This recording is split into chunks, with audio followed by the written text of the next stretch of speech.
Family and fellow soldiers, I'm the professor, and this is the moment of truth.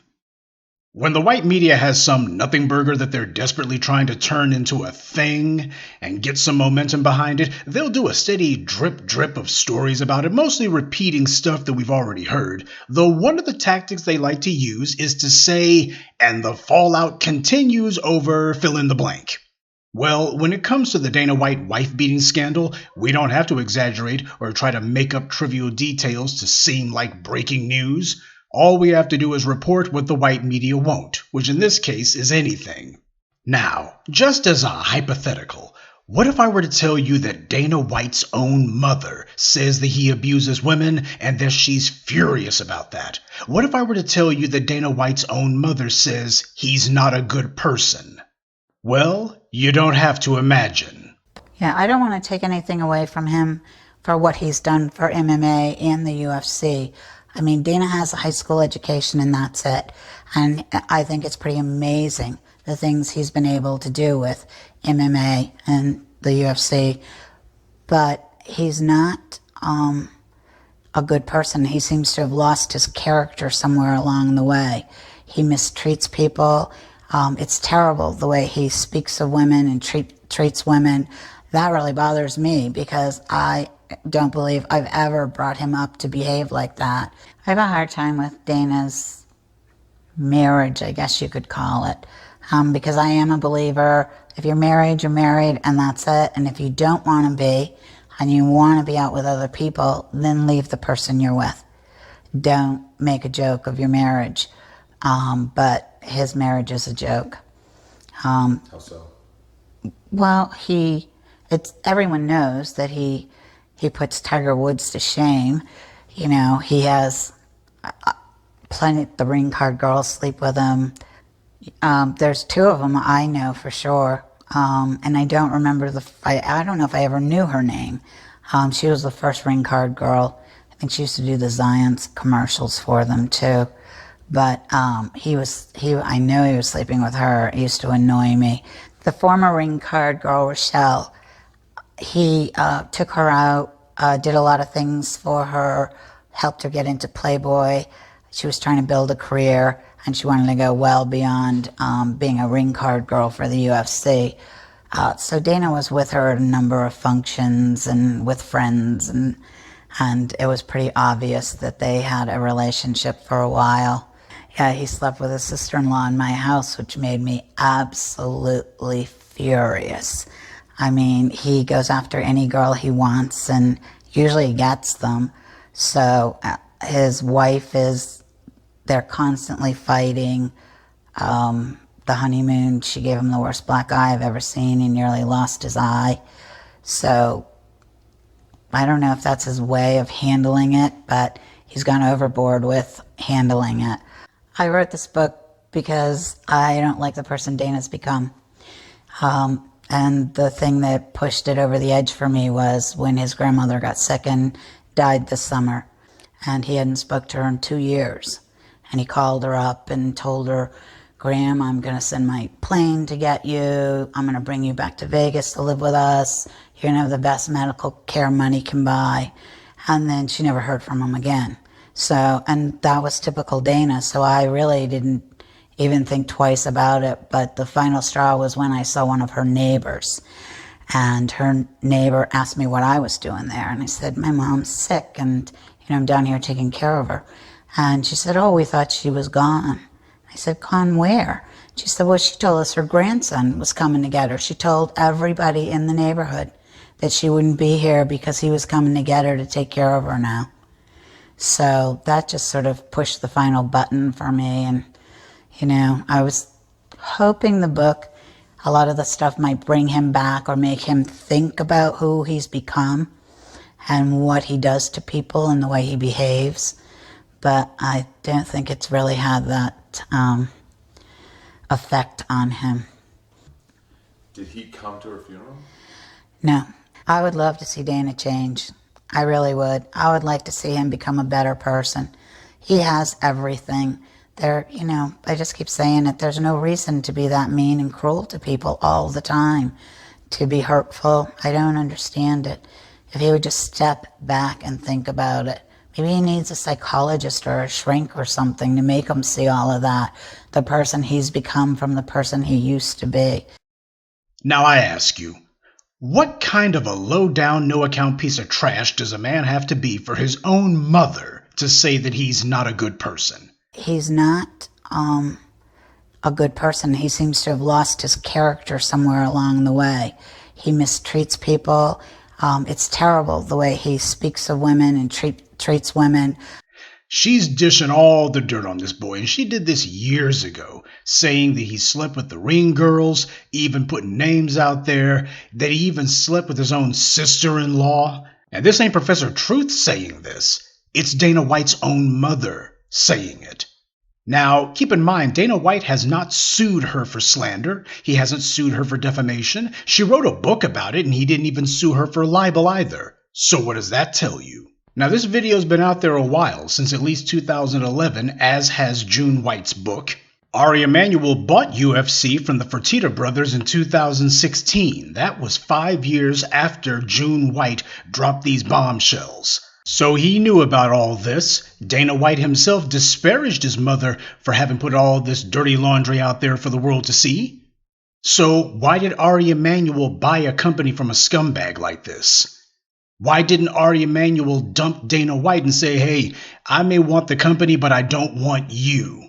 And while it would be expected that ring girls, females whose only marketable skill is to run around in skimpy bikinis holding up a sign that they probably can't even read, maybe you can believe that those kind of individuals are not credible. But would you discredit Dana White's own mother? Would you say that she's the one who can't be believed? Now, if you're a shareholder at Endeavor, or if you're a sponsor or advertiser with Endeavor or the UFC, if you're a client at Endeavor like LeBron James, then the only questions you ought to be asking is, what did Ari Emanuel know, and when did he know it? This is some of Dana's dirty laundry that's coming back to haunt him. He uses women, abuses them, and we know it's true because his own mother said it. And this is the creep who the white media has been writing glowing pieces about for several years now, putting him on the covers, making this guy out to be the greatest genius since Einstein. Oh, he's just the greatest thing in sports, don't you know? Certainly in combat sports. And they've also been telling the public that, well, you're not really outraged about his behavior. Nobody really cares about it. So not only is Dana White's vile behavior against women not new, the white media has known about it long before this latest incident came to light. But you don't see them putting this up, now do you? Nobody in the white media is tracking down any of the ring girls and asking them to do interviews and talk about what happened during their tenure at the UFC. Nobody's tracking down the ring girls who June White was talking about and asking them what happened when Dana White allegedly propositioned them for sex. But then again, they didn't ask back in 2011 either when this interview was first recorded. And they're not asking now. And of course, you don't see walking garbage like Gloria Allred slithering out of her hole and getting in front of the cameras and setting up some narrative and saying, I'm going to represent these poor downtrodden women who were oppressed and just abused by this muscle-bound oaf, Dana White. No, they're not doing that. Not trying to make a spectacle out of this one. And it's not some accident.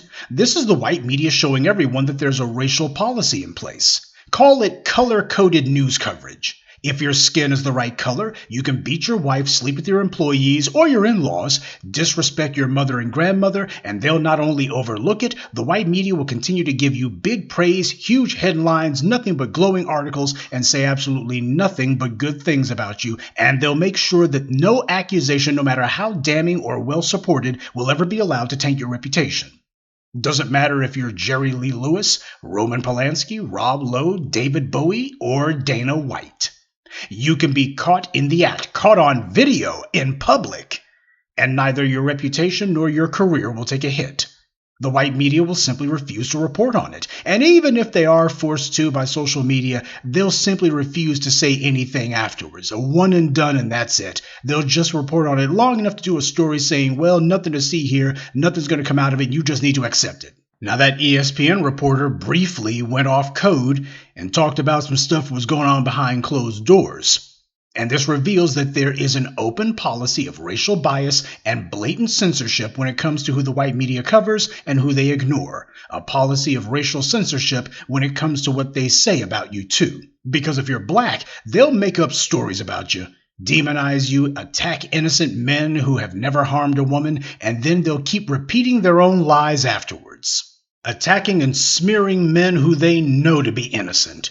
Nate Parker was falsely accused of rape, and the white media is still slandering and libeling him and acting as if he was convicted when he was actually acquitted by an all-white jury in the South. The white media admits that, but then they turn right around and claim that, well, he should apologize, he should be sorry. They talk about him using the exact same accusatory and confrontational stance as if he had been found guilty because that's what they want the public to think. This is conditioning the societal mind. It's not about news with the white media. Their mission isn't news. Their mission is to control the public mind. And they do that by reinforcing societal narratives beneficial to white power.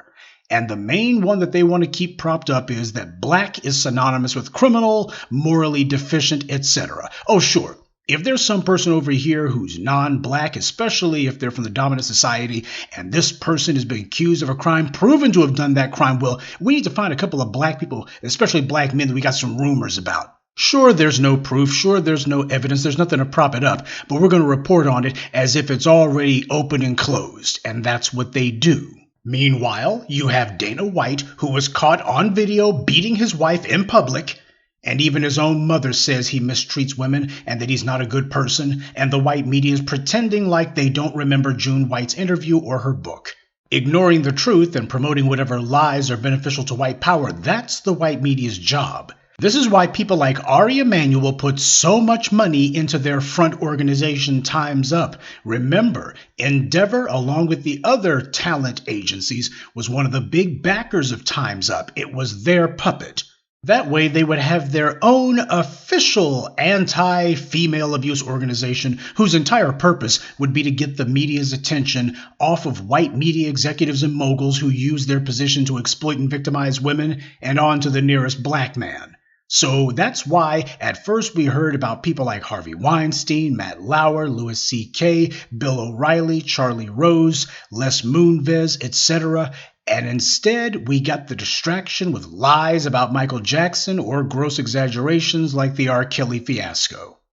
The entire purpose of Time's Up was to change the headline and get it off of the people who have the power, who actually run these media organizations, the individuals who actually control who gets to have a job. And if they got you on the payroll, like say if you're a ring girl at UFC, well, you just might have to put in some time after work with the boss. Taking dictation, you could say. And there's a lot at stake for these white media moguls if they aren't able to change the headline. Keep in mind, Ari Emanuel is a media mogul himself. So when he sees people examining media moguls for wrongdoing, that's not going to make him comfortable. That's the kind of thing that he doesn't want to be habit forming. These white media executives didn't just want to get the attention off of themselves. They specifically wanted to put it onto black men. They were on a mission to do this. That was the point they had to reach. They were determined that the face of sexual misconduct had to be a black one. Yet here they are right back where they started, and they don't even have a Bill Cosby or an R. Kelly or a Nate Parker to use as a distraction this time.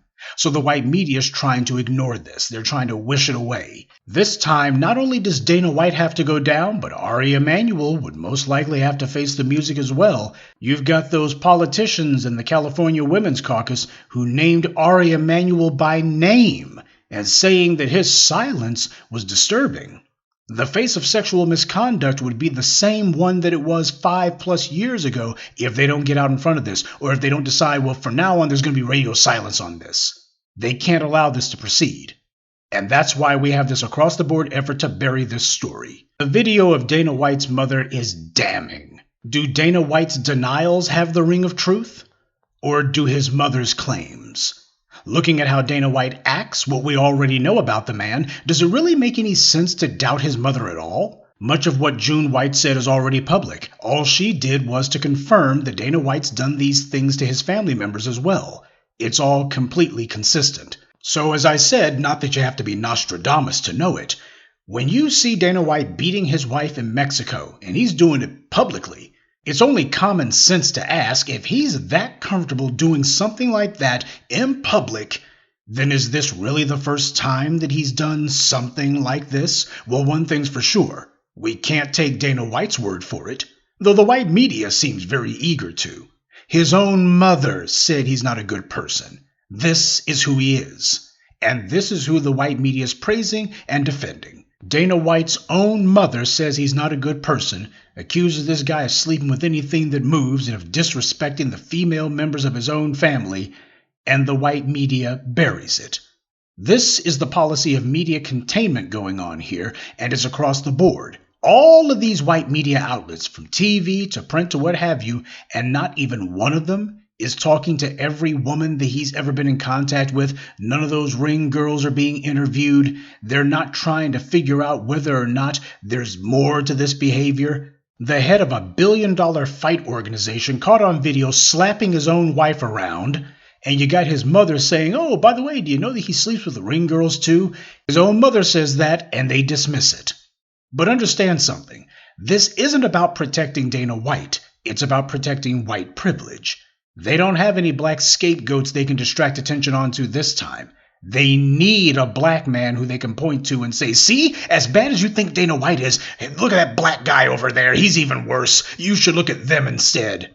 Oh no, no lifelines this time. They need this scandal to go away. They need people like you and me to stop talking about it. They've already told the lie that the public doesn't care about this. Now they need the public to swallow that lie, to become demoralized and say to themselves, well, the white media outlets say that nobody cares, and that means they're not going to cover it, so ain't nothing we can do. The white media are experts at trying to make people who disagree with their narratives feel like they're all alone, as if they're isolated. And if you disagree with their narrative, well, that's because you're a kook, or you're out of touch, or there's just something wrong with you.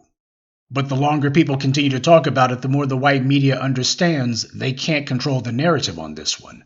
Sooner or later, Dana White has to resurface and go ahead and do some press conference, and when he does, the chances only increase that someone there just might have enough nerve to confront him openly. And how will Dana White react if that should occur? Well, if his past behavior is any indication, not well. And how will the man who actually owns the UFC, Ari Emanuel, react when people start peppering him with questions soon as he shows his ugly face again? I think for the time being, though, Ari Emanuel is going to be sticking to issuing press releases. No interviews, no questions, please. For the white media, they're realizing ignoring this story didn't work. Trying to minimize it didn't work. Now they're just blatantly saying, well, we're not going to cover it. But it's not going away. And it won't be allowed to be forgotten. We won't let it. We're going to keep telling everyone the truth about Dana White. After all, I'm sure his mother would be proud. Good day, and be one. I'd like to take a moment to mention some of our contributors. Deep Eye 904, Delvian Burton, Sabrina, Lokethes, and Jerlene Harris. Salute to them and thank you to everyone for listening, liking, and sharing this message. Black empowerment only exists because of you.